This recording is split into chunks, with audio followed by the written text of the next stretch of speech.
Hello and welcome to slightly bleary-eyed episode 60 of the Car Podcast with Chris Harris and his friends. Last night, we enjoyed a really enjoyable evening at the Bristol Everyman for the 72nd premiere of Luca Seeing Red. So that might be the last one we do, you never know.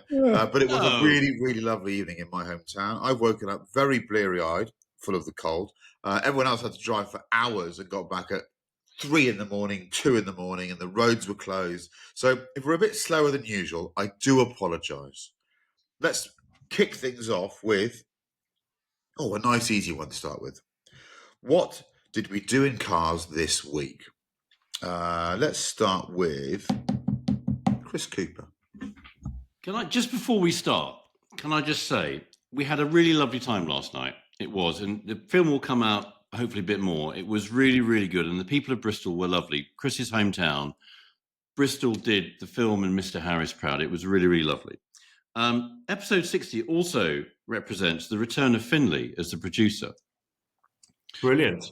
Thank fuck. Mr. Harris, you are a god to us. I was at Goodwood this week, and I'll talk about that in a minute, because I had a lovely event there in these minis. He's gone. Yeah. He's gone. Where's he gone? He loves a bit of praise. He does love a bit of praise, doesn't he? Well, I'll tell the rest of you. Well, I mean, there's an amputated camel has just. It's not amputated. I think it's sitting down in the desert. Someone's cut the toes off. Someone's cut the toes off. At the Goodwood thing at the weekend, all everyone could talk about was that Max Verstappen film and how Mr. Harris was the guy that got Max, showed the world a different version of Max. For a short fella, you're a giant. But bugger me, you're a useless producer. You did it twice, and actually you got worse. Let me tell you now. Here we go. Finlay does a great job. When you're trying to get this thing uploaded and it's about 1 a.m, and it starts doing weird things in the edit, and you press a button and you think, I can't undo that. And then it bins your latest edit and throws it in the bin. You have to start again. And then you think to yourself, you ask that famous man maths question, what would I pay to never have to do this again? And the number becomes quite large. Yes. As you're Finlay. something around. So Finlay, yes, I really do. But I've always recognised your skills. I never, ever want to produce it. But we put 2 podcasts out and the numbers were quite good. So judged empirically, I can say to Chris Cooper, with my most caring hat on, fuck you. Yeah, very good. On Saturday, actually Friday and Saturday, Cameron and I went to Goodwood for essentially a pre-66 mini festival of mininess. It was just a lovely event. It was a Swift Tune, the people who do all those amazing mini racing things at Goodwood and the engines and so forth. So Nick Swift, Georgie, his daughter, his wife, all of their gang. They generally put on a really, really lovely day. There was a track day on Friday and a sprint, which I'd never done before. In fact, Cameron did the driving because he's faster than me. They did a sprint, which you do literally 1 lap of the circuit, just about 1 lap. It was brilliant fun. It was good-natured. It was well-behaved. Everybody enjoyed it. Lots of rock stars, all the famous people who race minis at Goodwood at the front and sort of us somewhere. And it was really, I tell you what it did.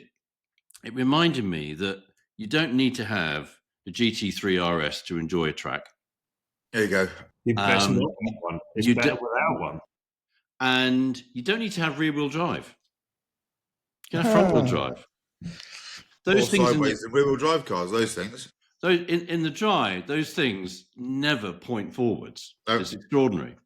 They just literally, Cameron reckoned he was flat all the way from basically leaving the pits to sort of going through No Name towards St Mary's. Going through No Name, which is the last right before the left at St Mary's, it's like a Scalextric's car that's come off its thing. They're brilliant. They're brilliant. So we were lucky with the weather on Saturday. Goodwood was amazing. Goodwood looks really, really lovely in the autumn. There were literally leaves all over the track. Some of the photography is going to be great because these little minis just fluttering through the leaves. It was It was a real feel-good thing. A lot of people turned up. It wasn't an advertised event. It was free to get in, but about 1,000 people or something turned up on Saturday. It was extraordinary. Really, really, a lot of love for the original little Ickle Mini, and it just made me feel good about the world of cars and people, and celebrating the simplest, smallest, least powerful car racing thing. And it also reminded me, and I wanted just to say this, there's the Goodwood Marshals Club, which basically marshals all those wonderful events everybody loves at Goodwood. They're having a charity track day in December. We'll put the link up on YouTube. And they're doing it in support of the Goodwood Education Trust and Race Against Dementia, so Jackie Stewart's amazing charity, which I know most people all around the world will know about. So if you're in the UK in December, 4th and 5th of December, we'll put a link in the website. Please go along. I might go along on the Friday just to sort of, help them rattle a tin. But yeah, I've been working really hard it feels like the last year. And just to have half the Friday off, and the Saturday in the company of like-minded people made me really happy. I loved it. I love minis. And I tell you what, the challenge of driving one of these race minis around Goodwood fast is not to be underestimated. It's so rewarding. And I can remember being in the paddock there a few years ago, and I raced, not the same weekend, but it might have been a members meeting and a revival, a mini in a 1 minute race and a Porsche 911. And everyone was jealous of who drove in the Porsche race. I tell you now, the minis are much more fun to drive than those short wheelbase 911s. They feel underpowered and they're vastly expensive, frankly. The minis are just heroically fun. They're probably quicker in terms of lap time as well. And they are, when you just turn in and the front of the car darts and you think, good God, that was fast. And the back end tries to swap, literally trying to overtake you. And you're just trying to manage this oversteer. Nick Swift is an absolute genius in these things. He's a magician to watch. And it's British. I love it's a quirky little British car being lobbed around Goodwood. It's a great thing. So, I was a bit jealous of that. I want a mini. I want a mini of some sort. Next time we're out, come try. Neil's got a really cool... Actually, Neil, this week, talk about your cars, but you got a really cool mini in your shed down south, which I was very jealous of. Yeah, it's lovely. Go ahead, Neil. I ticked a bucket list, which was really good because we've got all these bucket list things and we never get around to them. I did the London to Brighton vintage car rally thing. And for many, many years, because I'm a bit of a voyeur, I like to go to things but not be in them. I like to be there but not there. It's a little bit one of my many weirdo things. I'm always nervous of actually being in it, but I like being there on the sidelines. But I was invited by the lovely Harvey RM, to join him with the owner called Philip in this a car I've never heard of, a Moors 1902 French thing. To do it, and it was absolutely pissing with rain. Yeah, I always go. With often my friend Paul or my friend Luke or my friend Zaid, or drag my son there, or even drag my wife there. I'm often there on the 6:15 on the November the 3rd to watch all the cars go out, because it's just a wonderful, wonderful thing. Oldest motoring event in the world, I think. But to do it is another level of excitement and a nervousness. I'm always nervous if I'm in something. What's going to go wrong? I'm always thinking of the bloody go wrong things. But Harvey arrived, even though I rang him at 6:20. I'm like, mate, are you here? He's like, well, I'm actually still in bed, but I will be there in 9 minutes, which unbelievably was. Does he not know you? No, I'm like, come on, it's, I know we're supposed to leave in an hour, but you really should be here now, just in case. That would be late being on time. Yeah. I found Philip in section 4. There's like a mile of these cars. I'm always nervous. Am I going to find the man? I'm going to get left behind. But I found him, beautifully charming, lovely, wonderful man who's done it 35 times in 4 different cars. And then off we went, and it was so pleasurable.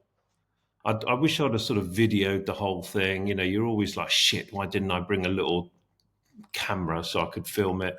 You go under the, is it the Wellington Arch? What's that big arch at Hyde Park Corner? Not Hyde Park Corner, the other end.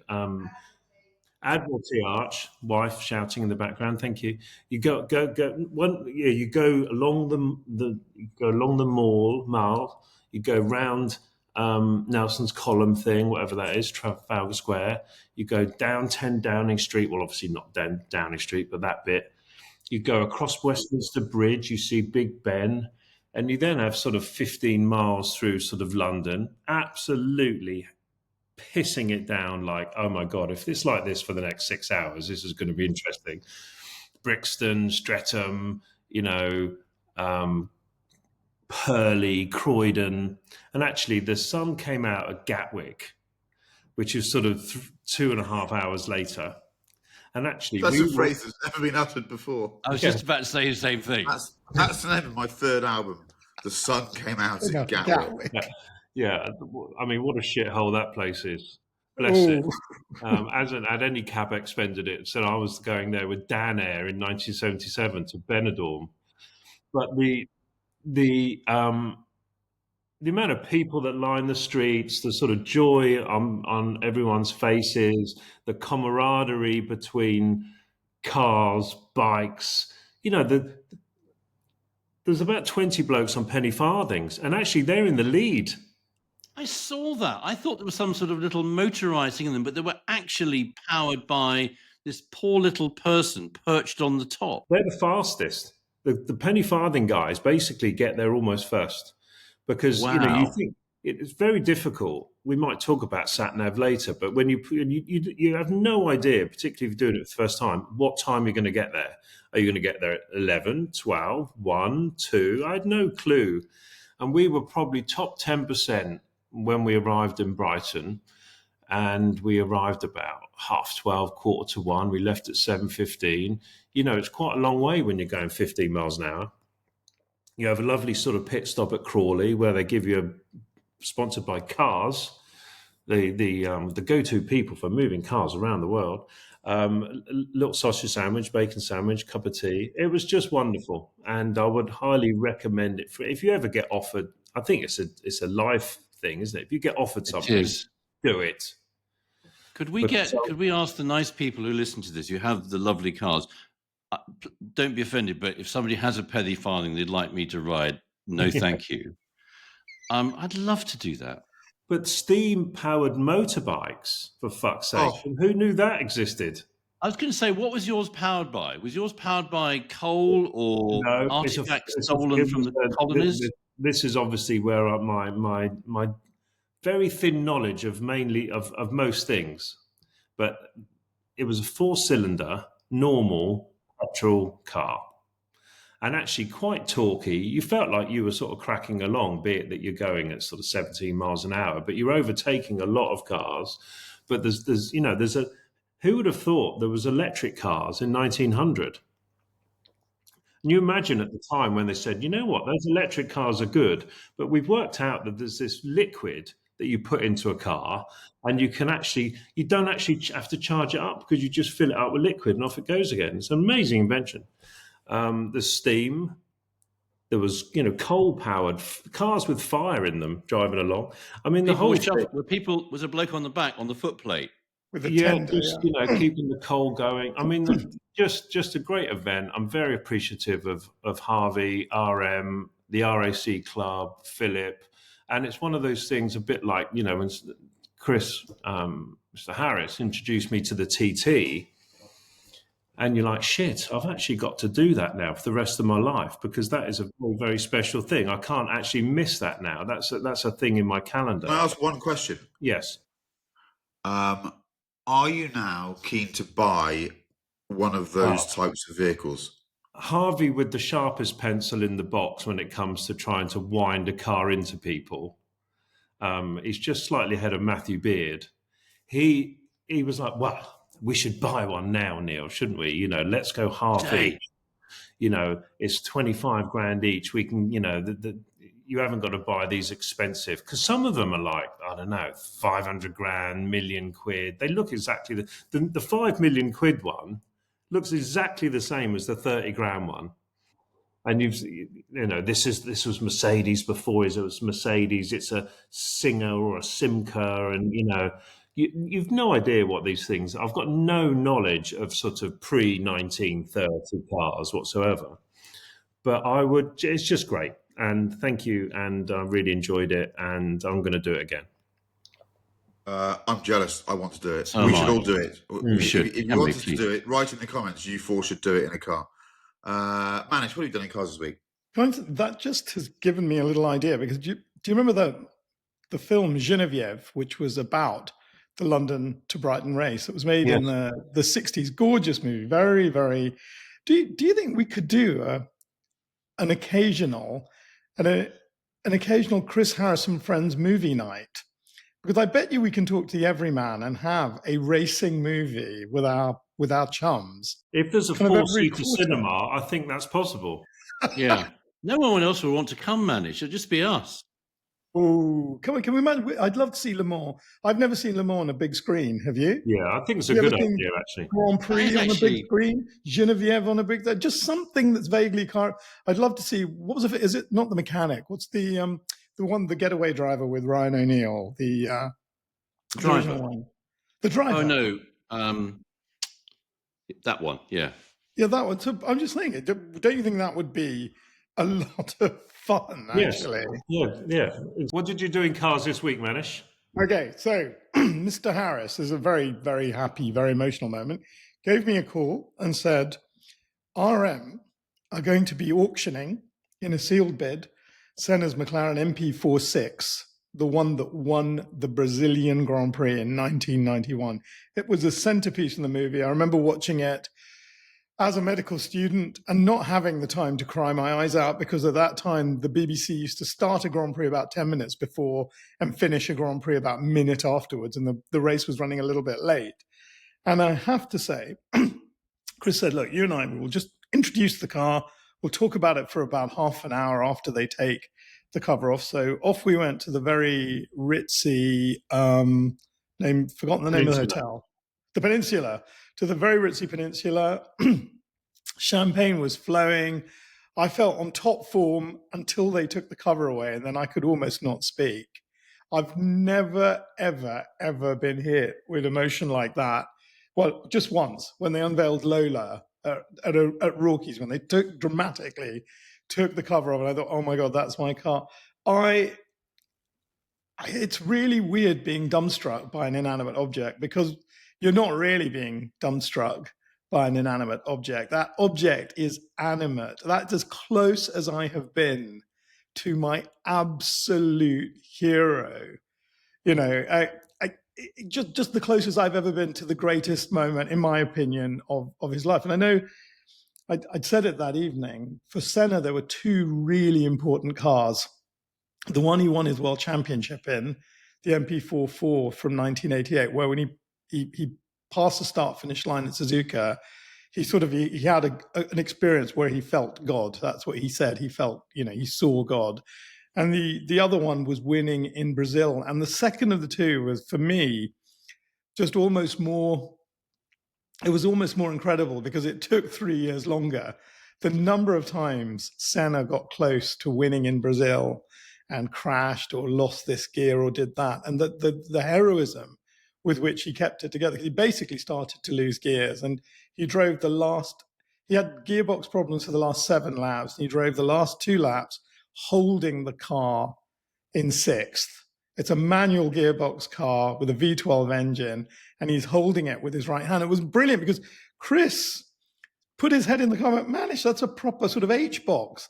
Because Chris thought it might have been a sequential box. Cluck, cluck, cluck, cluck, cluck, cluck. It's not. It's not at all. Do that on track days. But you know, there are places that Sao Paulo track, right? Becca de Pato. There are a few corners there where honestly you could almost stall it in third. How he did not stall that car on those, and Patrese was coming at him 5 seconds a lap. I mean, Senna won the race by 2.99 seconds. I remember that, and literally he stopped, and Patrese goes boom straight past him. It was incredible that evening. Sorry. Sorry to interrupt you, Manish. Is that the race where he's waving the flag and he's completely exhausted and he's on the? It's that one. Yeah, he can't lift it. He can't lift the trophy. Anyone touches him, he's in so much pain. And but you know, I think an RM did such a. I thought they did such a good job because they had the film playing in the background. We then had a terrific dinner, and I did that really. I was exhausted, and somebody said, "Oh, come up to the 8th floor for a quick drink." Well, I don't think those guys do quick drinks, do they? There was sort of, you know, Dom Perignon on tap. So I think I rolled home at 2:00 in the morning. But honestly, it was one of the best evenings of my life. I mean, I touched its wheels. I sat on its front wheel, and Tom got it. I just became a little 12-year-old fanboy. Is what happened. I didn't realise it was a V12. Oh, it was it's honestly, it's the last V12 that ever won a world championship. V12 Last manual engine car. V12 manual. Yeah. I mean, and it's really beautiful. 540 kilos, right? Towards the end of the season, it was developing 720 horsepower. So it had a higher power to weight ratio than a modern Formula One car. No electronics, very simple aero by comparison. I mean, it's a bloke's car, that one. Yeah, he is. Yeah. Go and watch some stuff on YouTube. It sounds angry, that car.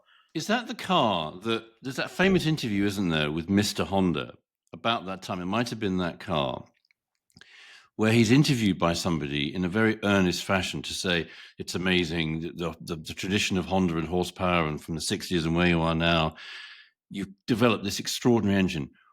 What is the secret of your amazing engine? And Mr. Honda sort of pauses for a minute and then sort of leans into the microphone and says, horsepower. I just love that. Love it. Yeah. Neil Clifford. I've done it. Oh, you have? You've done London Brighton. So I was, I'm going to list what I've done this week. I'm not going to expand on it because I can't really. So I was at the event with Manish, which was humbling to say the least.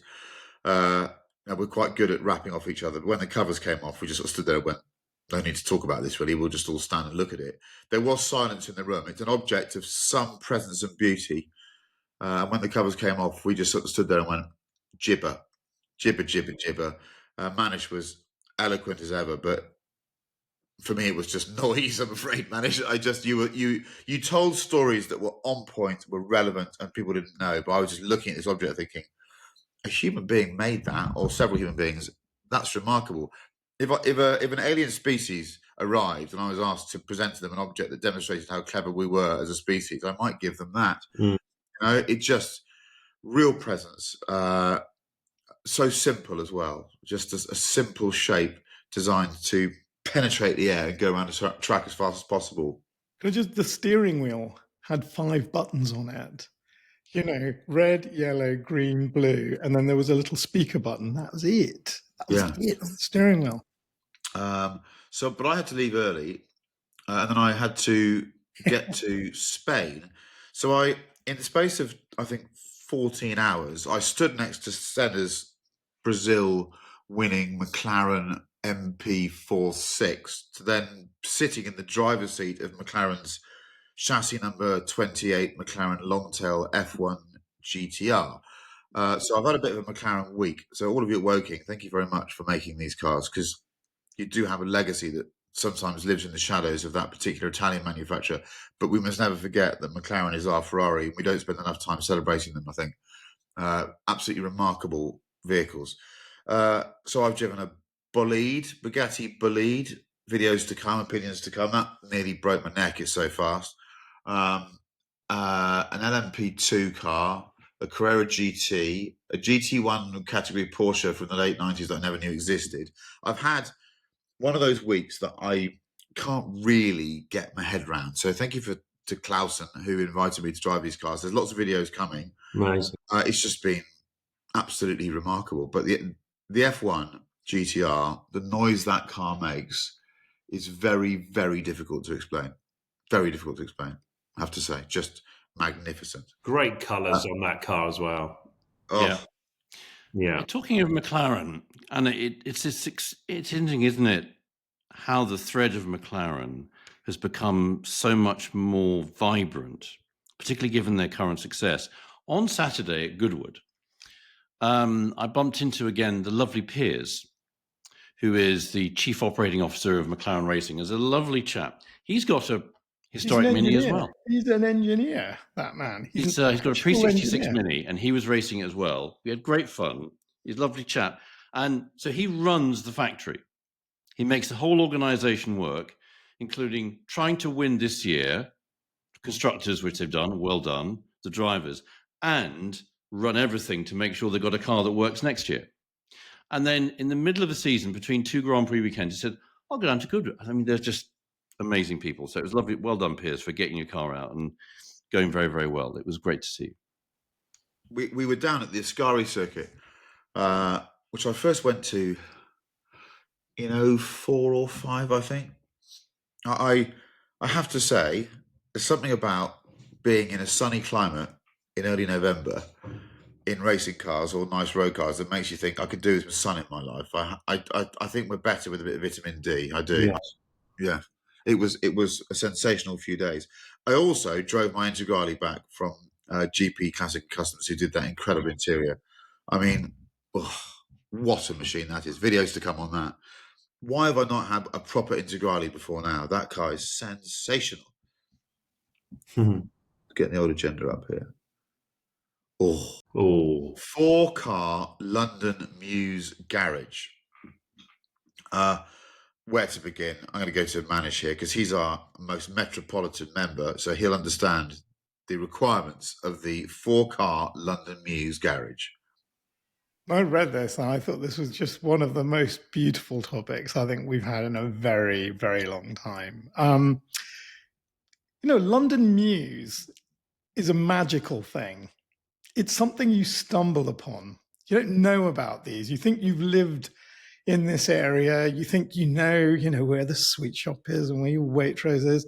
And you take a corner one day and you get, there's a Mews there. And then you look down and there's just a vista of closed garages, occasionally the odd plant standing outside. And you wonder what is behind those doors.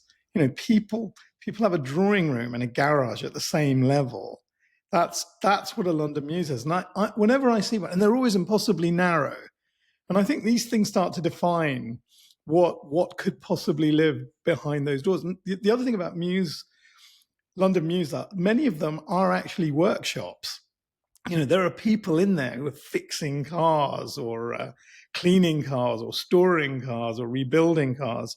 And so I think that when I look, there are a couple of Mews around the corner from where I live. When I look down them, I never imagine a new car. I can't possibly imagine a new car. It's an old car. I think there's something about the scale of it which probably says it can't be too big a car. Now, I might be partially wrong because even the old Bentleys, that there were some in these great Mews, but I think they're small. I think they're period. I think they don't have to be Q cars, but I think there's something about London Mews cars. I don't think they're necessarily that showy. I just think the very act of opening the garage and just seeing these headlights. That's the other thing about London Mews. You have to be able to reverse park. London Mews cars do not work forward parking. I don't think I could own a London Mews because I really find reversing very difficult. I really do. I just wasn't born with that. We can teach you. I would love that, actually. I'd like a day of doing this. So here are my 4.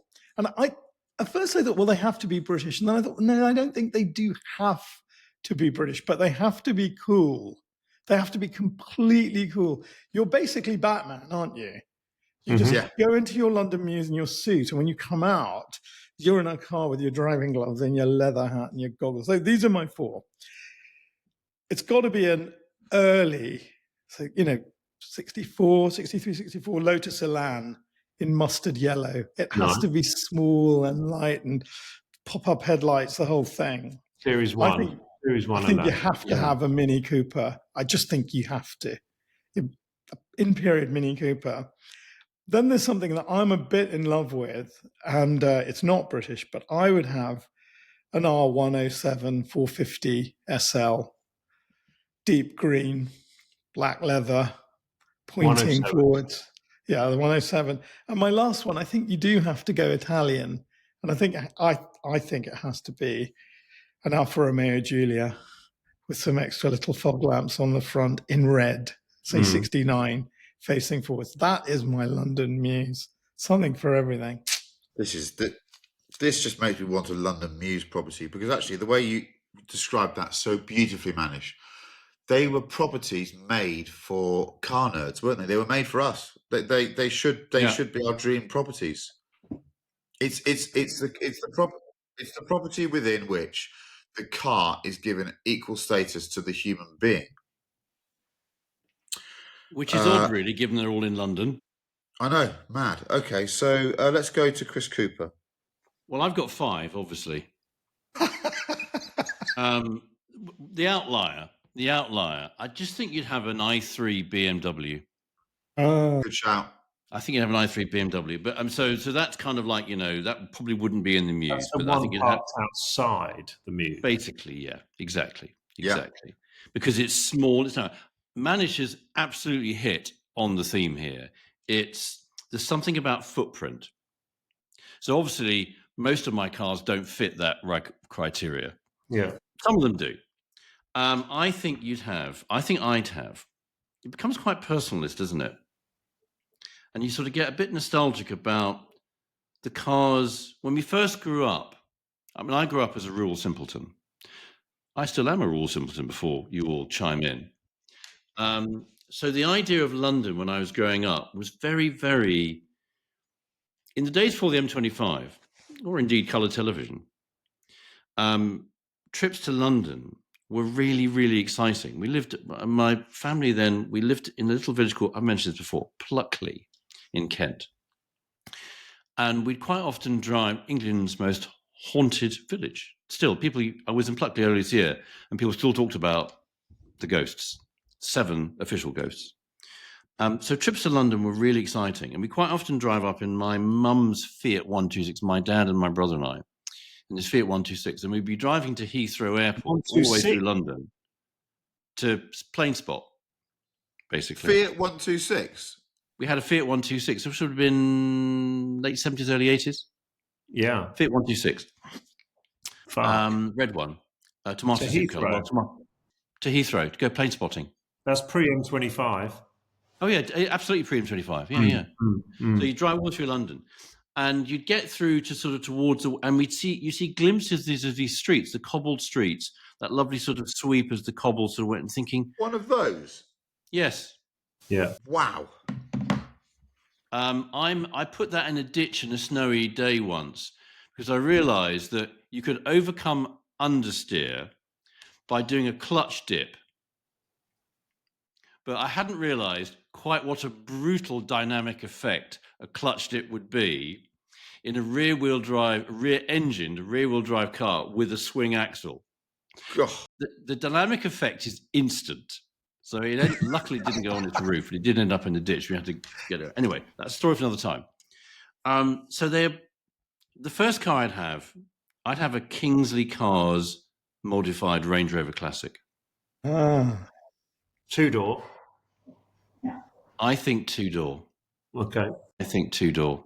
The Suffolk like a car.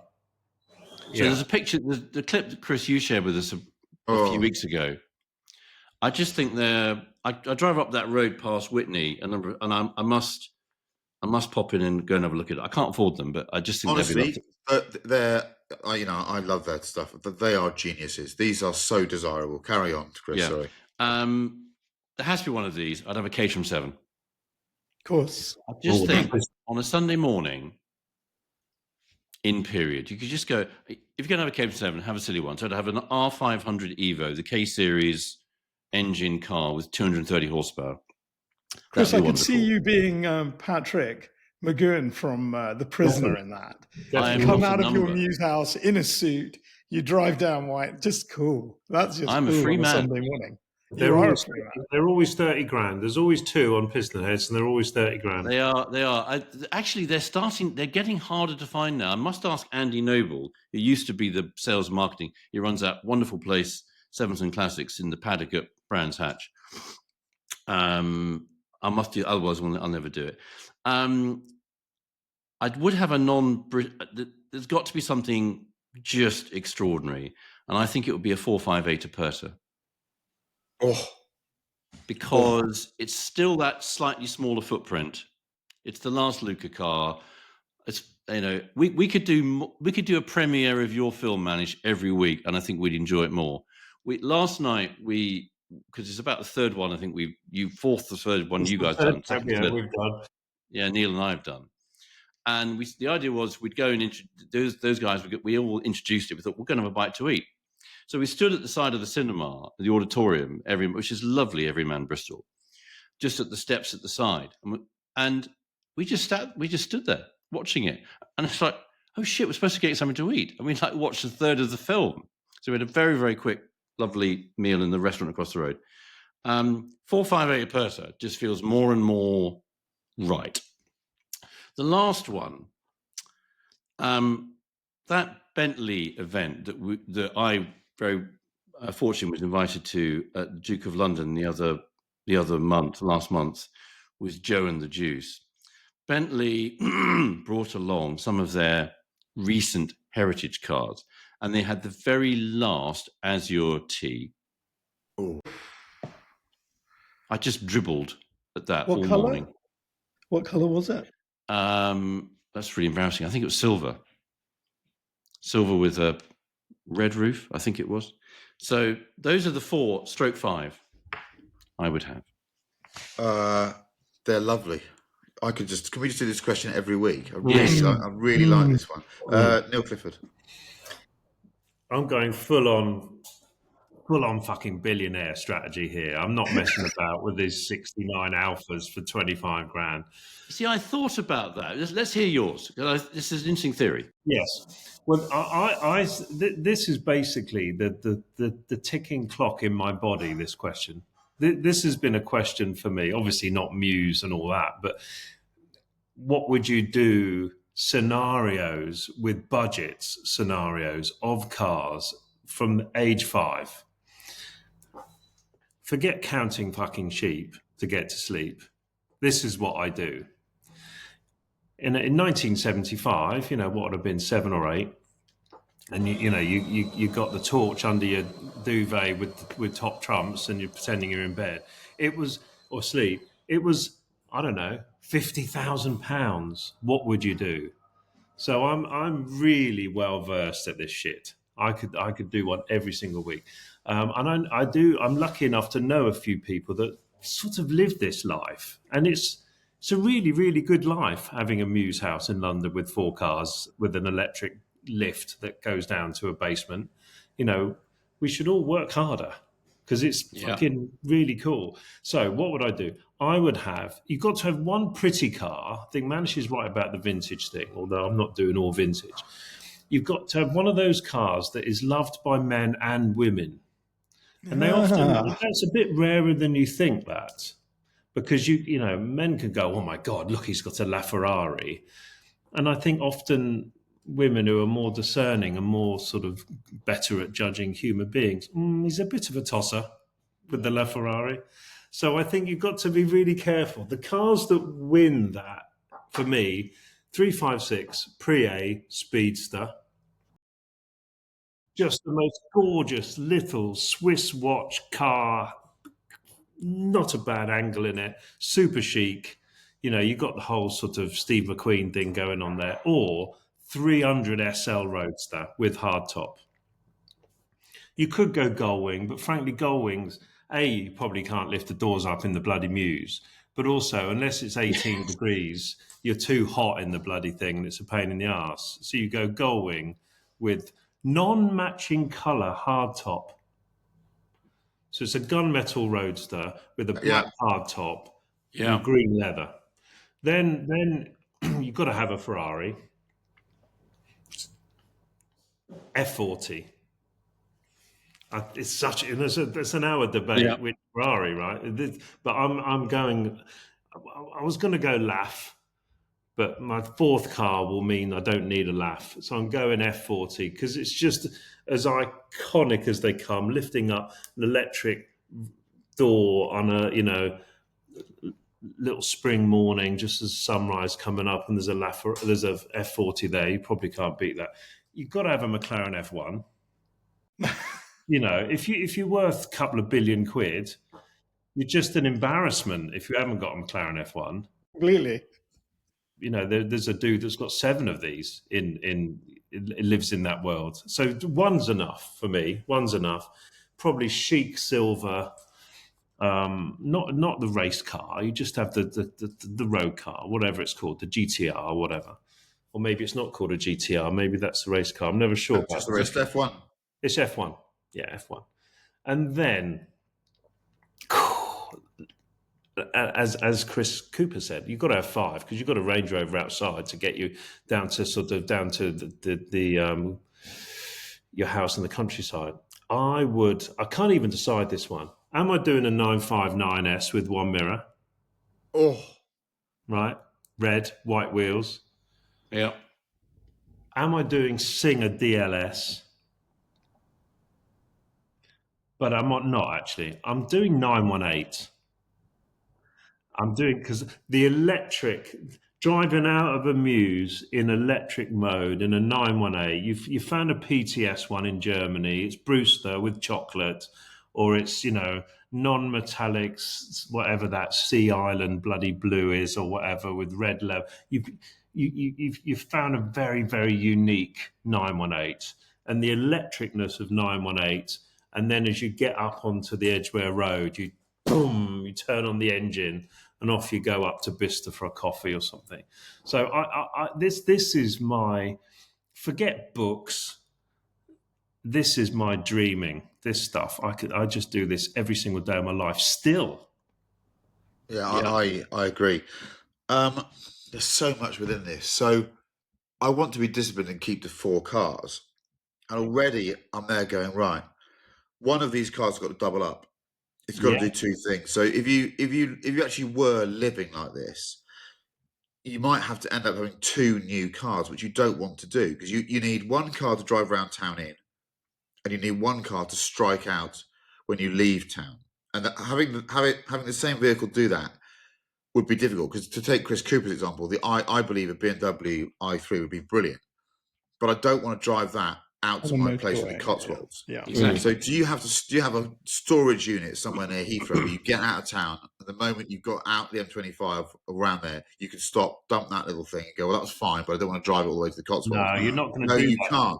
No. So you've got to have one car does both, and I already own it. It's an Alpina D3 because it's small enough to park in the Mews. It's Euro 6 compliant, ULEZ compliant, and it would be nice around town. It looks good, but also when you have to get out beyond the M25, it's doing 45 to the gallon. It's fast. So Alpina D3.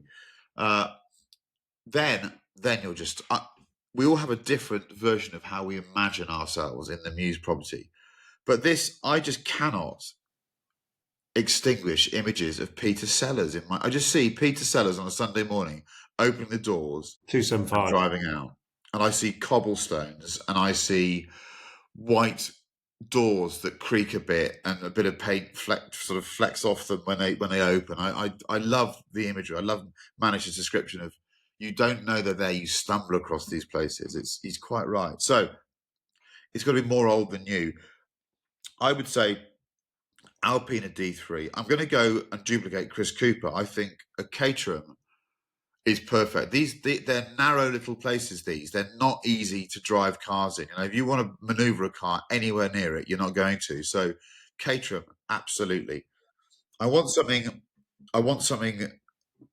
British. I want to celebrate British sports cars, and I think that a Caterham. And I wouldn't go for an R500 because they're a bit of a nightmare in traffic, and I had an R500 Evo once, which I owned, and it used to overheat a bit. So I'd actually just go for what we 300. call the original Superlight R with the 6-speed gearbox. It was the sort of hottest K on the scene in Yeah, the late 90s. still brilliant. Lovely little We all thing. need one. Yeah, and also, the weight begins with a 4 if you get those right. They're just stunning. I need to feed that cliche door opening seller's moment. And I'm going to go Gordon Keeble, I think. Because I just love the idea of, it's difficult. You don't want to look like the person that's thought about what car to have in your Mews garage. Even though you've spent 4 months doing it, you mustn't look like you've overthought it. So for me, I think Gordon Keeble would be perfection. Made in Eastleigh.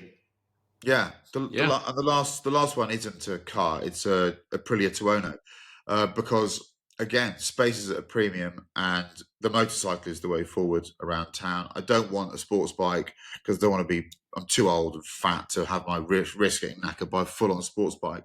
But the Tuono is just, I think you get a factory with the fancy bits on it, is the greatest road bike for me. So I just have a Tuono, which I'd probably spend 90% of the time using over the cars. Yeah. But do you know what? If I won the lottery, I would. I don't like, people know me now. I don't like property. Really, I have no interest in it whatsoever. But I would love to live in one of those places.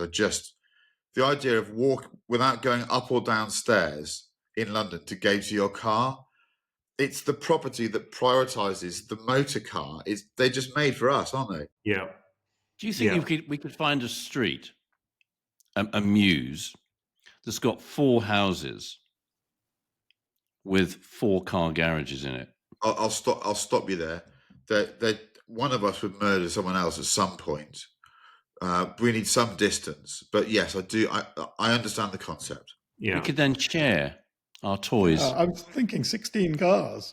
That's a pool, isn't it? That is a pool. Okay, here's a question for you, very quickly. You have that scenario, that living scenario. You have to choose one car from your fellow podcasters' lists to use. Manish, which one are you having? Not one of yours. I'll take that 458 Aperta. Neil Clifford. Fuck. Great question. I just like mine. No, that's not the question. They're my toys. Just my choice. Caterham. Super light R. Yeah. Yeah. Chris Cooper. McLaren F1. Drive that. I'm taking your Chili Super because that's Peter Sellers. I'd imagine I was driving around and see Spike Milligan to say "wibble" at each other for 10 minutes and then leave. I love all that. Okay. We should do this once a month. There's really good. It's never ending. I'm going to skip the next thing on the agenda and move to one on because I think we're going to run out of time. So I'm going to go straight to Satnav. How did we survive before it? It's a brilliant question. Because yes, 2 days ago I was leaving Bristol and I realised 5 minutes into slightly calamitous journey that everyone that I was following was doing the same thing as me. We were all following our phones. I was driving through a city that I know like the back of my hand because it was easy and I just put a destination in. I was like a sheep being led and we were all doing it. There were 10 cars doing the same random thing. To observe, it must be quite odd to see. I'm going to go to Chris Cooper here. Well, this is all about Sputnik, really, isn't it? And the origins of the global positioning system, GPS. When Sputnik, first 1957, some American scientists worked out that using the Doppler effect, you know what the Doppler effect is? You know, when a police car goes past and the tone changes because the sound waves compress or expand. Not the modern urban phenomena of whoop, whoop, it's the sound of the police. No, that's a different effect. That's just me being down with it. So they worked out that you could work out from a satellite where it was. In the 60s and 70s, there were radio navigation systems used, mainly for maritime and some aviation positioning. I used to do lots of yacht racing in the 80s. And in Europe, there's a system called Decca, which was you could take positions from fixed radio stations. There was a US system, rest of the world, called LORAN. They were a bit limited in range, got too far from the coast, blah, blah, blah. And when the Cold War became sort of hotter and intercontinental ballistic missiles started becoming popular. Fucking talk about Satnav. I'm talking about Satnav. I love This is Chris Cooper Explains Satnav. I love it. I fucking love you. So they decided that they had to have a more, because there were inertial navigation systems. Aviation, long distance aviation, used a gyro.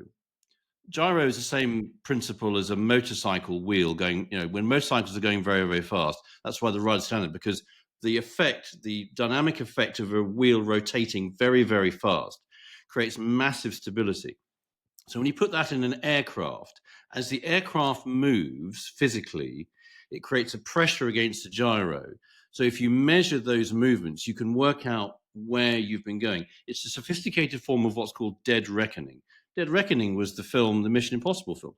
Dead Reckoning, which I used to use when I was sailing across oceans, is if you know where you're pointing and how fast you've gone and how long, you can literally point pops on a map from the one side of Atlantic to the other and roughly end up where you think you're going to get to, and then you zero it. GPS was much more important when we wanted to fire missiles at Moscow. So the US basically developed it. But they realized that it had a significant strategic effect. So they put a code on it. It was basically selective availability. So they desensitized the accuracy of GPS until about the 90s. And in fact, the event that changed all this, you remember in the 80s, in the horrible height of the Cold War, when there's a lot of tension all around the world, very, very tragically, a Korean Airlines jumbo was shot down in Asia because the airliner had got lost. It had probably been using dead reckoning or a bit of inertial navigation, blah, blah, blah. It didn't get lost. They said in the investigation that one of the big things about Korean Airline was to use as little fuel as possible. And they said that the captain had plotted a route to try to just, they were always, it was a big badge of honor. So the captain plotted a route which was actually just a little bit too close to somewhere he shouldn't have been. That's why it got shot down. Okay. So sadly. when that happened, there was a fuss about its precise location. So Ronald Reagan, as president, said, we're going to make GPS more commonly available. We're going to eliminate. So from civilian use going from like 200 meters accuracy, it went to like a meter accuracy. That opened the door to commercially consumer available, satellite accurate GPS. Satnav in cars was born. And I honestly don't know how we coped before. We had maps. We knew that a map, you had it in your hand and north was at the top of the map. I've now started using CarPlay. I've joined the human race. And one of the things about CarPlay that I do still find slightly, I hate myself for it. I let the map orientate to the direction of travel. So you don't know where north is. And I do think we've lost something in the ability of people and our sense of responsibility and ownership of our own fortunes. And that's a big statement for a little piece of technology on your iPhone.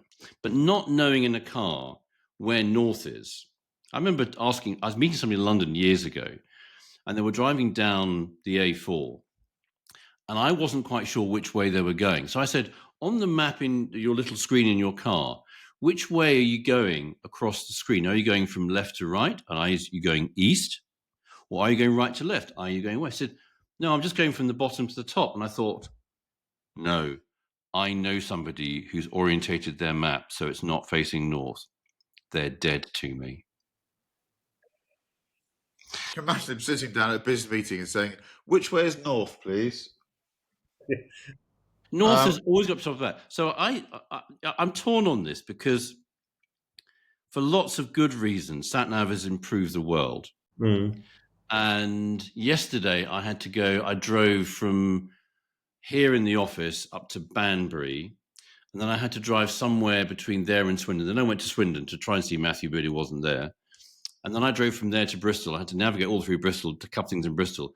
And I had CarPlay on, and it was brilliant. It was really, really good. But I still hate myself that there's now no longer an AA Road Atlas 2007 or whatever it is, stuffed behind the seat or between the seat and the center console. And those times when we were younger and, we were, I'm going to use a word that my parents would have used, courting young ladies. And you were trying to find a cottage in the middle of nowhere in Devon or on Exmoor or something, and it was dark and you just had a map. And it was fun getting lost. Yes. And finding a junction and thinking about that. And now I don't have any of that. And I just think we've lost a little bit of magic, but you probably would find the cottage on Exmoor now rather more quickly. And I was going to say, get the fire stoked, but that sounds like a double entendre, at which point I'll hand over to somebody else.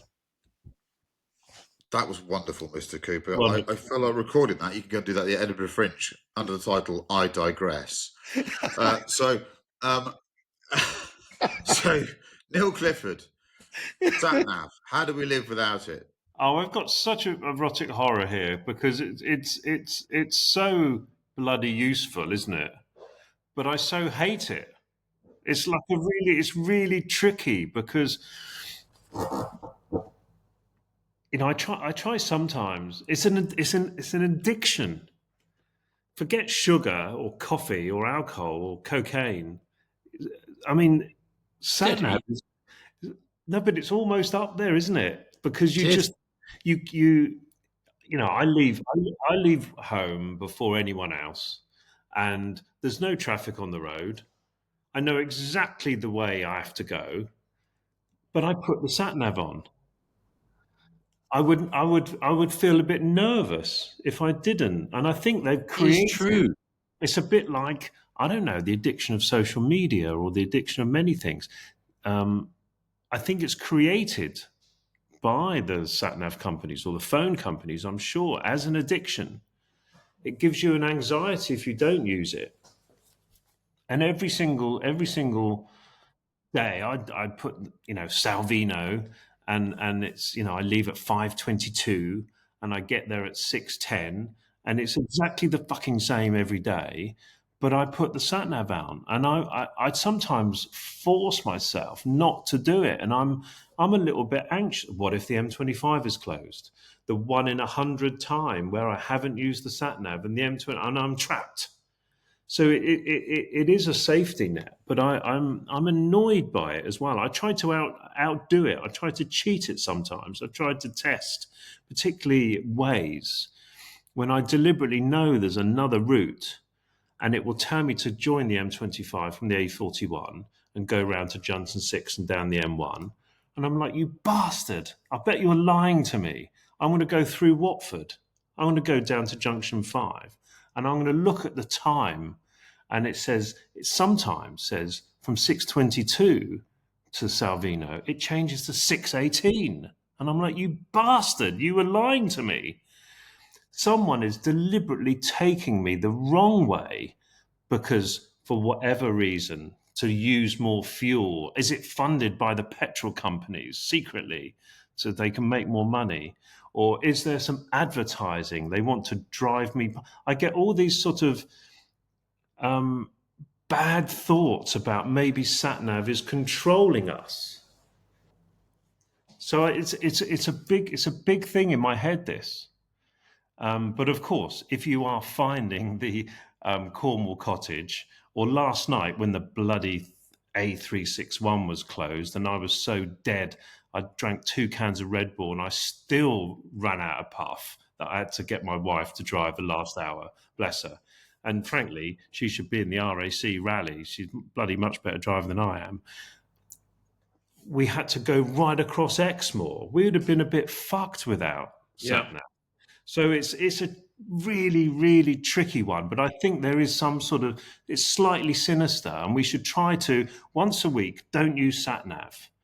Because maybe if everyone didn't use Satnav, maybe the roads would be a little bit less clogged up as opposed to every fucker going the same way. I do think that is, you've hit on something there. I've just realised I do as well.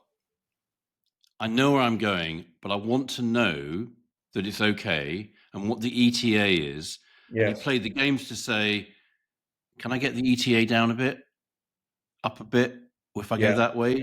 Oh, I love that game. It's actually something to do in the car, isn't it? Because you've run out. Sometimes I don't want to listen to music. Sometimes I'm bored with the fucking miserable news on Radio 4.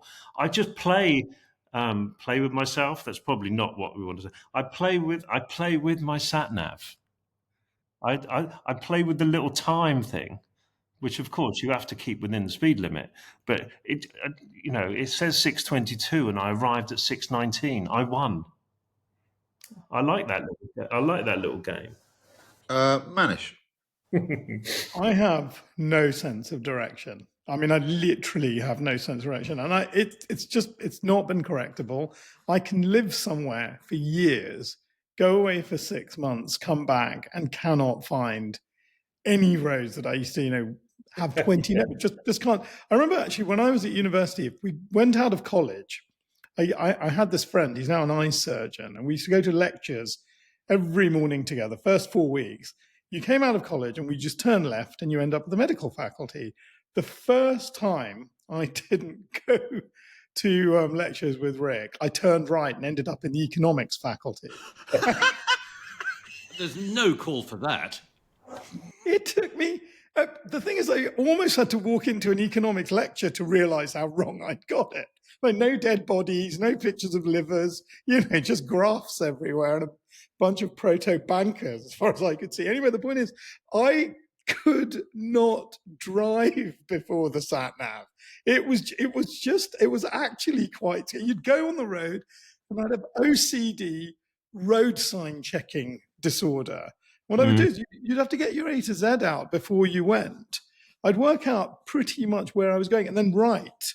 I would literally write down the road and blue tack it to the to the dashboard. You'd go, you must take a left there. Someone I knew actually used to record the directions on a TDK SA90 tape.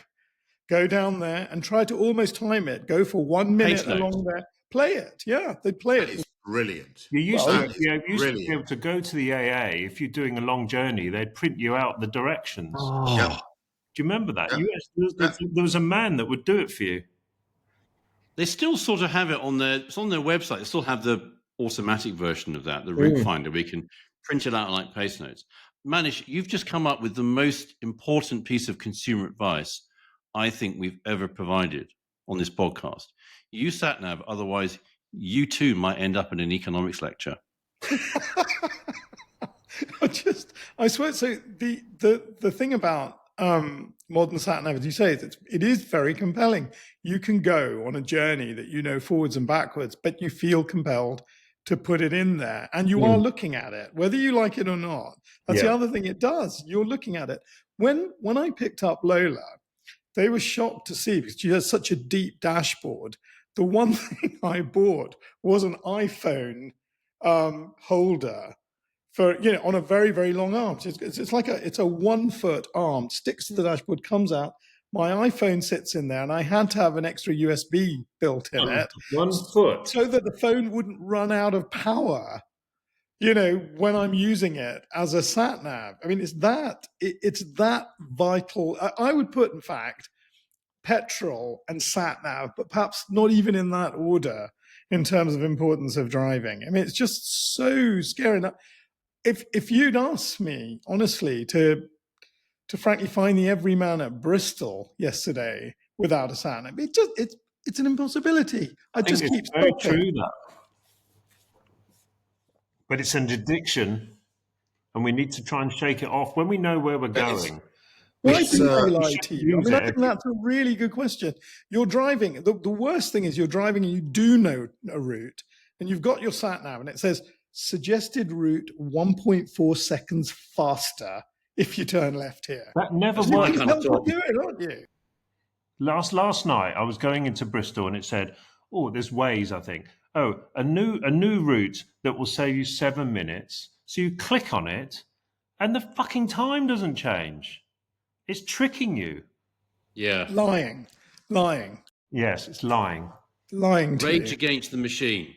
You three have completed this task so well. I don't have much to add because I agree with all of your points, and it feeds my sense of worry, concern. I suppose the satnav to journeys, and I use the word journey in a really positive sense because every journey is an adventure, really, and it has done to journeys what the microwave did to cooking in the 80s. Really, it's made us all be ashamed of our addiction to convenience, and that you sort of wish you were a person that wasn't seduced by such convenience, and that you could resist it. But the fact is, it's difficult to resist something that's really quite useful. Satnav, when it first was launched, all test cars that had Satnav, I didn't use it because it was always shit. Yeah. It never quite worked. It frustrated you. They were trying to sell it and push it in their markets because it was making so much money for them. But it was rubbish. It was only really when you had this universal standard of Apple CarPlay that I think it became good. Before, do you remember the TomTom? How good the TomTom was? Oh, I like a TomTom. They were really, really good TomToms, and I think you only used it as a tricky one. It was an option, the TomTom, though, wasn't it? You said, "Oh, shall we use the TomTom?" Because this is, it wasn't an everyday, every single fucking journey, even if it's 3 miles, you put it into Waze. It's too much. We should go back to TomTom. I think you're right, and I just when you realise you are in a satnav induced chain of lemmings, and you're one of the lemmings, sort of zigzagging through a town with no logic whatsoever, you just think, "Oh my God, what's next? Are they going to put a chip in my head and I'm going to march around?" I feel at that point I feel ashamed, really. So, but it saved my bacon so many times. It's a brilliant piece of technology. How did we survive before it was the original? Funny how you realise how shit it was, though, Chris. You're getting a Bentley Continental GT now from 2004, and you say, "Oh, it's got a button called Map. I'll have a look at that." Literally, it's like MS DOS. It's like the shittest thing ever. And of course, you'd put in a postcode. I can remember early days, you'd put in a postcode. If you're Bristol, it would take BS. That was it. You were lucky if you got a number afterwards. Yeah. So you're just like, well, this is bloody pointless. Then you try and put a pin in, and then you'd follow that pin and realise it had decided to put your pin 4 miles away from where you'd put your. It was shite. I remember the first one I drove was an imported Prius that Toyota had in the UK, mid to late 90s, and it was woeful. It really was. So it's a really interesting one. So how do we live before it? Answer: quite happily. Yeah. Really, quite happily. And I can put to one side all of the lovely stuff about using it to make journeys fun, trying to beat your destination time, beat the computer, all that. I get that. Anything that makes boring journeys more enjoyable for me is a great thing. And Satnav comes under that heading. I also think, there you go. The idea, Chris Cooper's holding a picture saying of a map book. Of course, we'd love a map book, but that's another discussion. The map book. This is how did we survive before? We did perfectly well. We did perfectly well. You used to learn where you were going, so you paid attention. And if you didn't, you took a map book with you. Yeah. Or you asked people, you got close. I just relied on human beings. I'd strike out, get there really close, and go, I'll ask someone. Okay, can I just one tiny point before we move on? There's a slightly serious point to this too. Not quite answering the question, but the idea of a satnav. Satnavs have been known to navigate things, especially heavy goods vehicles, onto completely inappropriate roads. They've also been known to navigate people the wrong way on motorways. It's supposed to be one of the biggest reasons why people, yes, they follow the satnav, suddenly find themselves on an exit road, especially at a bad time, entering an exit. I'm sorry? That's a human fuck up, that is. Yeah, quite possibly, but it is supposed to be one of the biggest. The HGVs don't really go down the little tiny 6-foot roads, except when someone's driving from, I guess, Poland to wherever, and the sat nav's telling them take this route, take this route, take this route, and suddenly they're stuck. So they do have their I think we should have in the comments people's funniest satnav fuck ups. fuck ups. Good one. Yeah. Yes. I definitely would never admit to the fact that I got a long way once going to Nuremberg rather than a race circuit in the north of the country. I was going from Austria, and I just typed in NUR. I think it took me to Nurburgring, and I got very close to Nuremberg before I realised that I wasn't going the right way. Yeah. So it's a necessary evil, but it is. But we did live without it really well, like we did mobile telephones. You'd arrange to meet someone a few days in advance, and lo and behold, you'd both be there. Chris, did you ever heard of mobile telephone? Right, here we go. I've ever heard that before. Best motoring cliche. E.g., doors like a bank vault. Now, because of my profession, I'm more, what would I say? I'm more sensitive to these because they used to get pulled out of your copy. So, and what would happen was the category itself becomes very broad. So what was considered to be a cliche, I thought was unfair at times. Someone said, well, that's just a bit of a cliche. I think, well, I've only ever read that once in a car magazine. Yes. But maybe because it wasn't entirely original, you were accused of falling into cliche. And it became quite difficult to navigate. So I'm fascinated to know what you lot think are these cliches and what the best ones are. I'm going to go first with Manish. Well, I'm going to take a little Formula One spin on this, okay? And I think there's just one human being who just spoke for his entire 15 years in Formula One in cliches, and that was our Nige. And I've got a little list of some of the things. He could not use any sentence without putting "for sure" in it. For sure I was trying. For sure we're doing the best job we can. His other one was, I was giving it 110% from the go. Coleman balls. He said that every race, 110% effort. His other one that I absolutely love is what the public don't understand. I love that. When anything broke down, what the public don't understand. The other thing he did, a little variation on this, he used to say, my public. I love that, every sentence. And then the best one, when he was beaten, he would explain what advantage they had, whatever it was, the Honda engine, the this and that, say, but I'm not taking anything away from them. Genius, just a genius. Sorry about my discipline there. You might notice I've dusted off 3 times. My laptop, I wasn't charging and I couldn't work out why. I've just worked out that it wasn't plugged in. Sorry, because I got down to 2%. I really was running the gauntlet, but I now feel quite relieved. So we're plugged in again. Don't you just love a podcast where somebody can give you the origins of GPS down to literally talking about an aircraft disaster, and just sitting next to him on my screen is a guy who can't plug a computer in. Yeah. I like podcasts. I know. That's what it's all about. We're certainly different. We cover all bases. So let's go to Neil Clifford. I think was it Chris Cooper that suggested this? But Neil Clifford, what are your favourite motoring cliches? Well, I've got a lot of them. I know we haven't got a lot of time here, but my favourite, I'll jump straight to the end, is it makes you want to take the long way home. You know, when you read that, whether it's you actually, or Richard Meaden, or any of you amazing guys that I've spent many, many years reading, it makes you want to take the long way home. And I think that was always a sort of, that's got to be a fantastic car.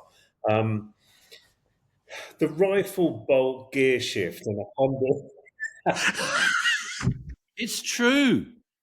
It's fucking that was really overused. That anything to do with a Japanese car in the 1980s or 1990s, the rifle bolt gear change. Ford Puma was a problem in the office. That was always Ford Puma. Yeah. I'll give you one more. I've got the driver-focused cockpit.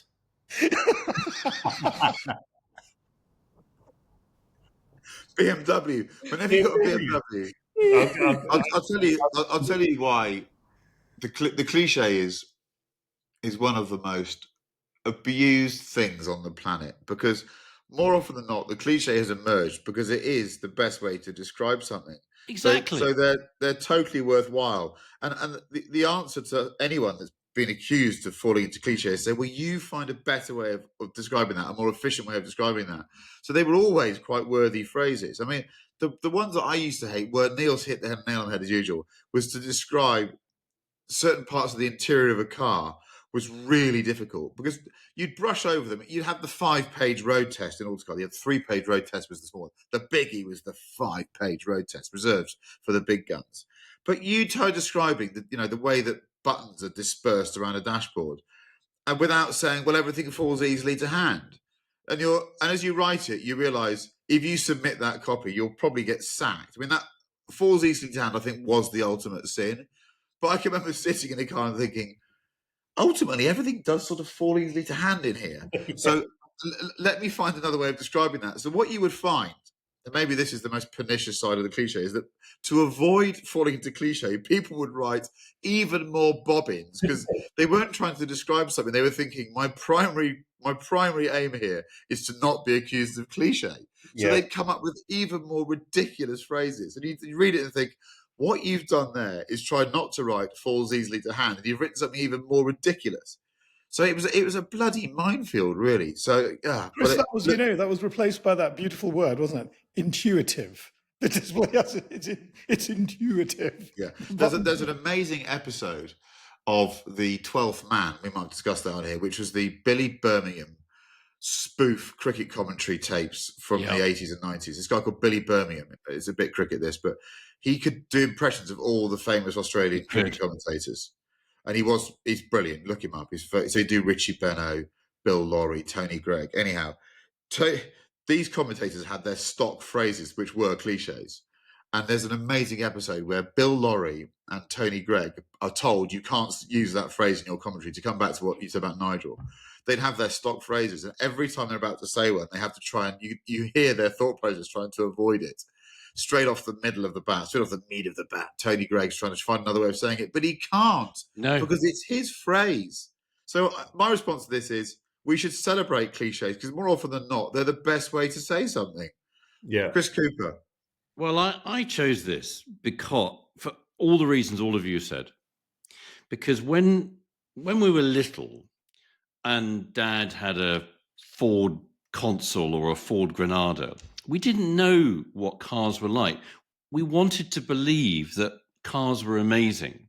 Yeah. And right back from William Woolard on Top Gear, and that's, the words that he used. And when we read stuff more recently, like, and your stuff, Chris, and Dickie Mead and John Barker and Evo, and the truth is they do work.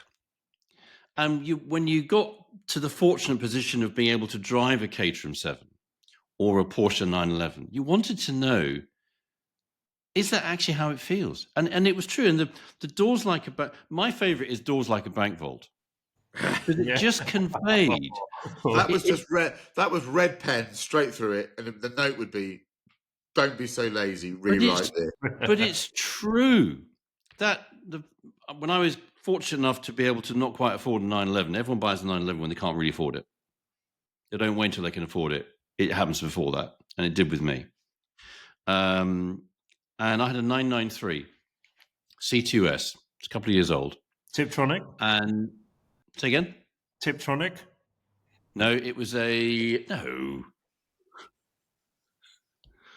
It had the 17-inch wheels rather than 18-inch, which I convinced myself was better for ride. I look back and I think, it's a bit under. Anyway, when you first click that door handle and little clicker inside the door handle, lovely. And that myth of, you've got to lower the glass in the window to make sure it opens and shuts okay.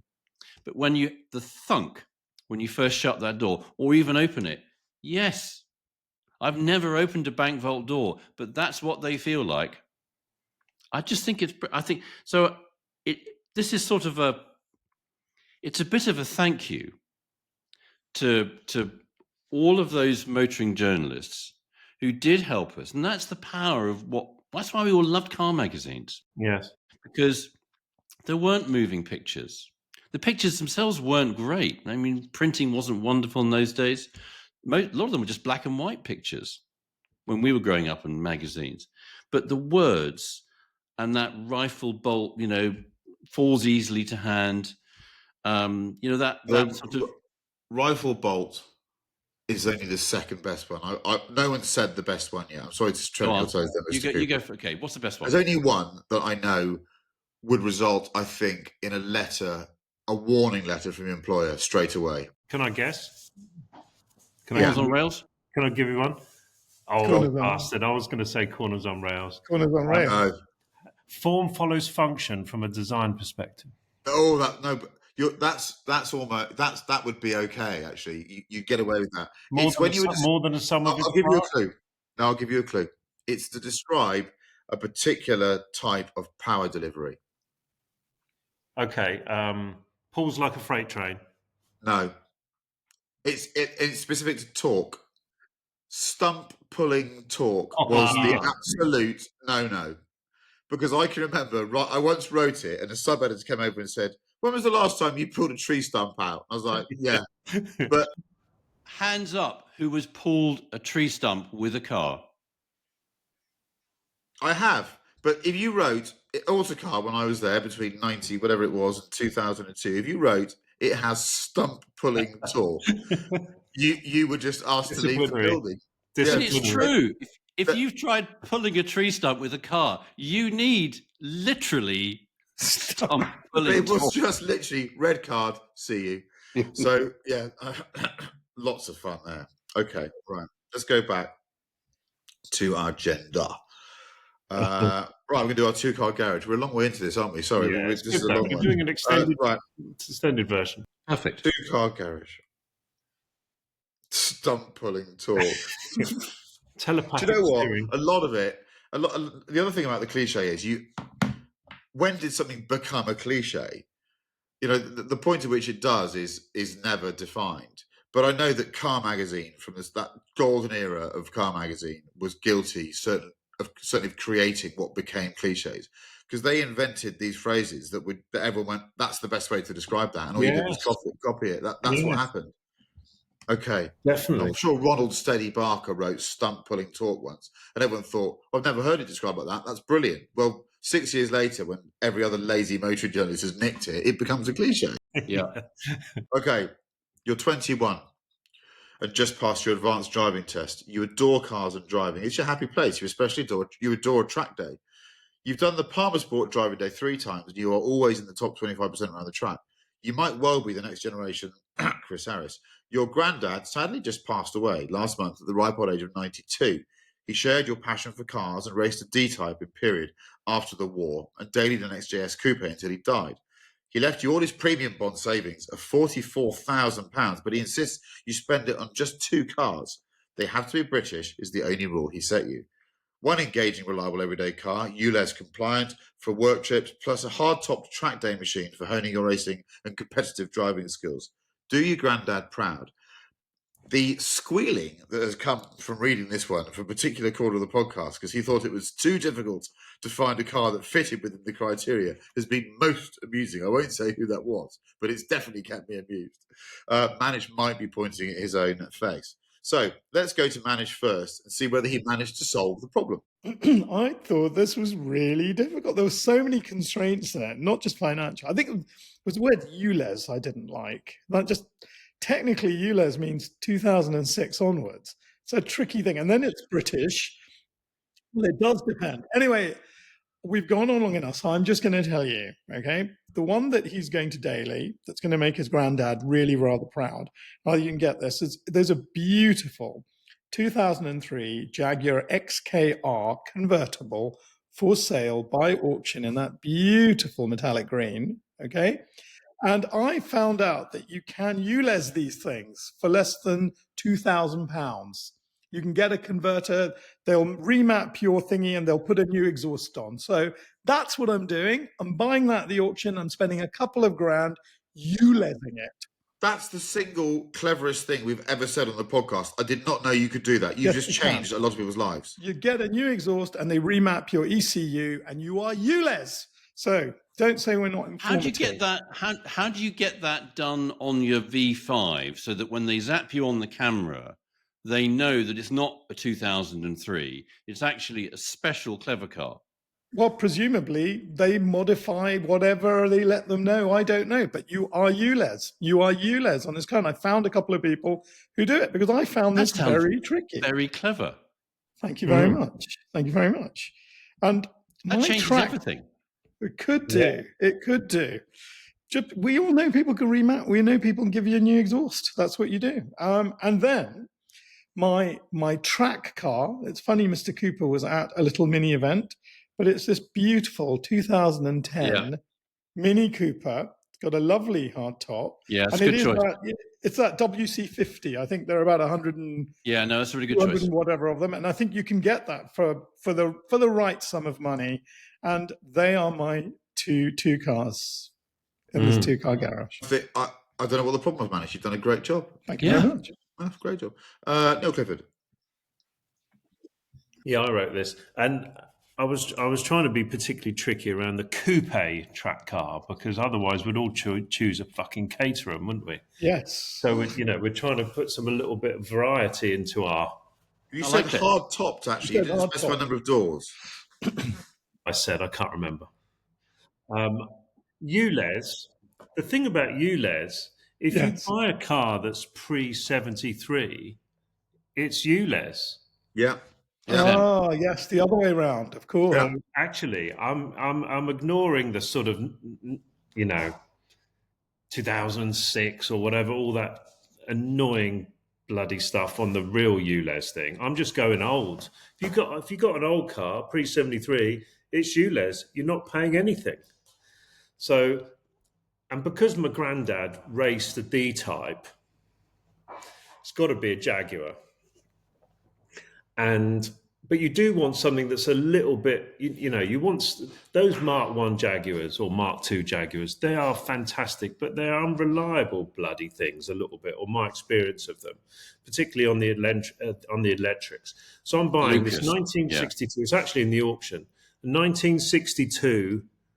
Is that a Mark 2? I think it's a Mark 1 actually. An old Jag. But someone has put a 4.2 supercharged resto mod engine in it. Oh.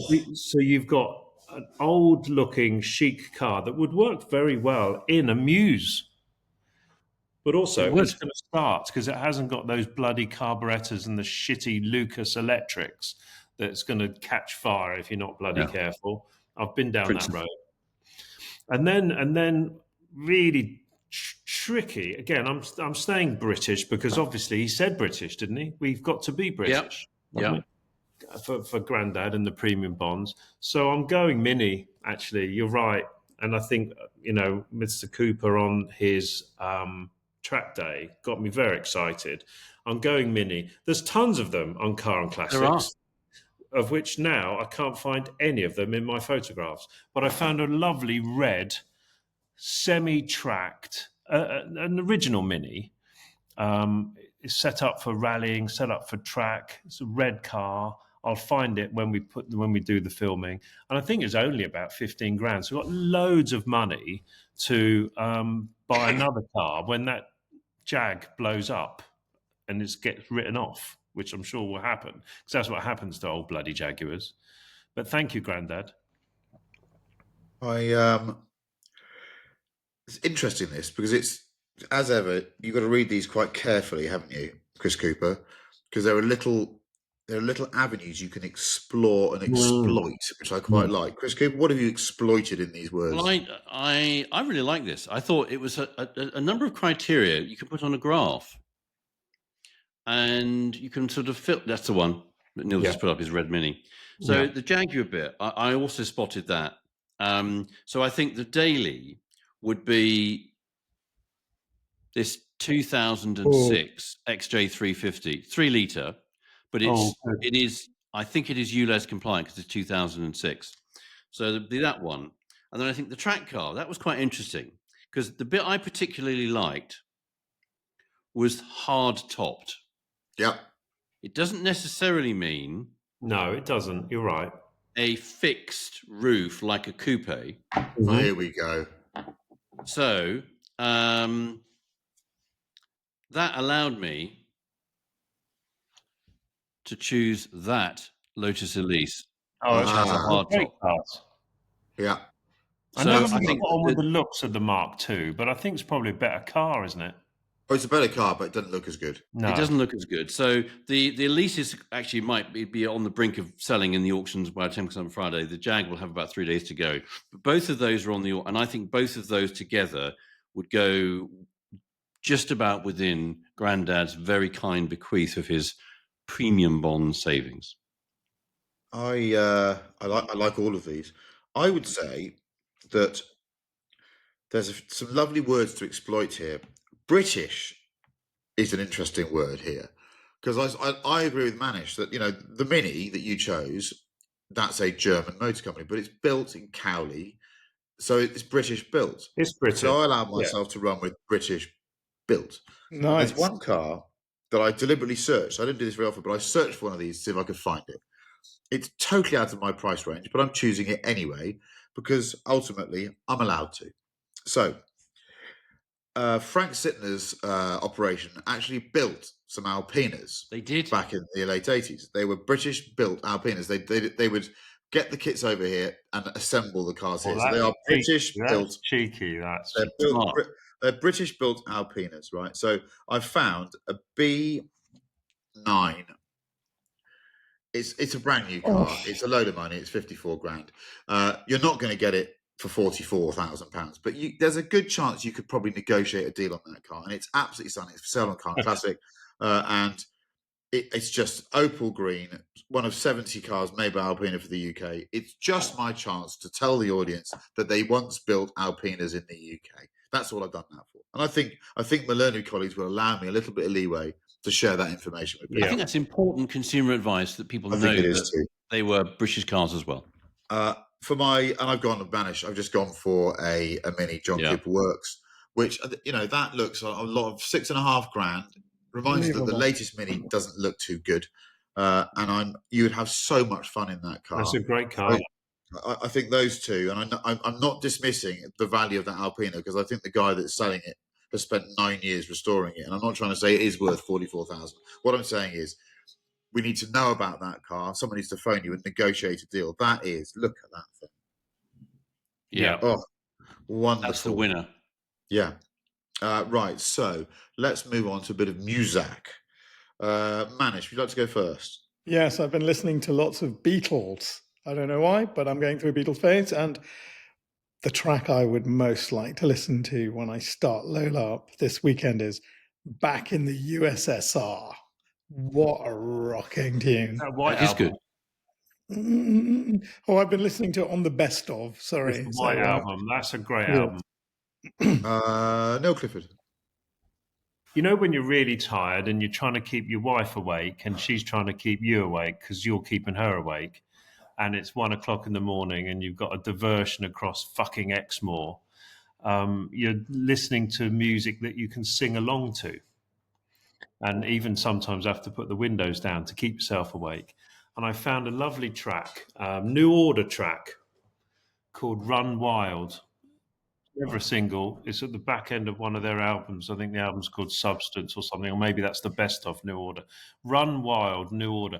Really, really, really good song. I know we're all a bit biased of our music choices, but I've chosen the best one this week. You have. Chris Cooper. At this lovely dinner we had on Friday night at the Goodwood Hotel before the sprint event, somebody came up to me and said, why didn't any of you on the podcast that went out on the 31st of October, Halloween, why didn't any of you choose Thriller? Oh. And I said, because we forgot. Yeah. So a week late, but the Thriller and that video, that John Landis video, the extended version of it, I think it's brilliant. And it's such a banging tune in the car. It's a great part Michael Jackson, just for a moment. Listen to the song. Look at the creativity of John Landis's video, Thriller by Michael Jackson. Didn't they have to play that after 10 o'clock at night on the tube? the video was it was banned. so scary. Yeah. And also, there was a myth about the extended cut. You'd get to see the 2.5 minutes, but there was a 9-minute that existed, but you can only get it on MTV in LA or something. Yeah, that's right. I'm slightly obsessed by intros to songs. I described this the other day on the podcast. I just think the skill involved in getting you into a tune before you're even aware that you're into it is just glorious. Something I wish I could do. And how about this for a cheesy tune that gets you in there straight away? Going Back to My Roots by Odyssey. This is the first 20 seconds of that, and your shoulders are going before you even know it. It's an amazing tune. Yeah, that is funk. That is funk at its best.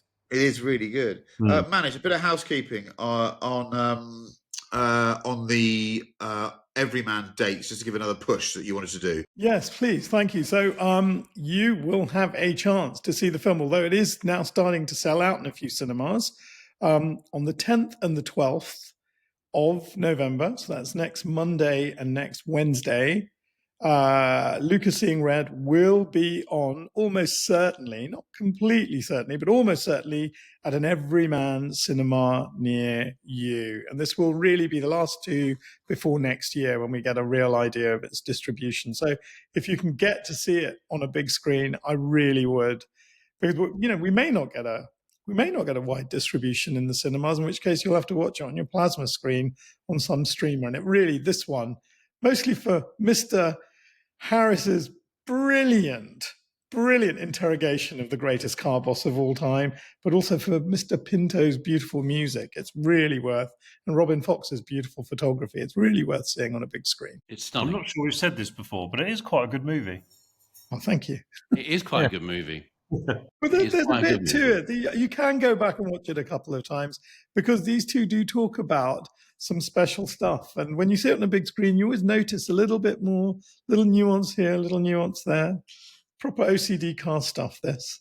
We should do a movie every year. Then we can always talk about our movies. Yeah. And we should have 10 premieres as well. Yeah, exactly.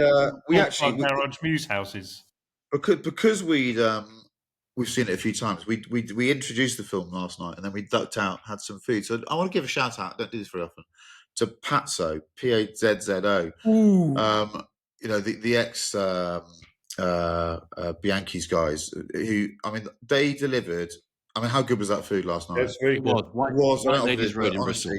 Dom and his team knocked it out of the park. Unbelievable. Pasta Loco guys. Well, just stunning food. It was a good evening. I thoroughly enjoyed it. So lovely. That was episode 60, bit of a marathon. We do apologise. We'll try and insert some brevity next time out.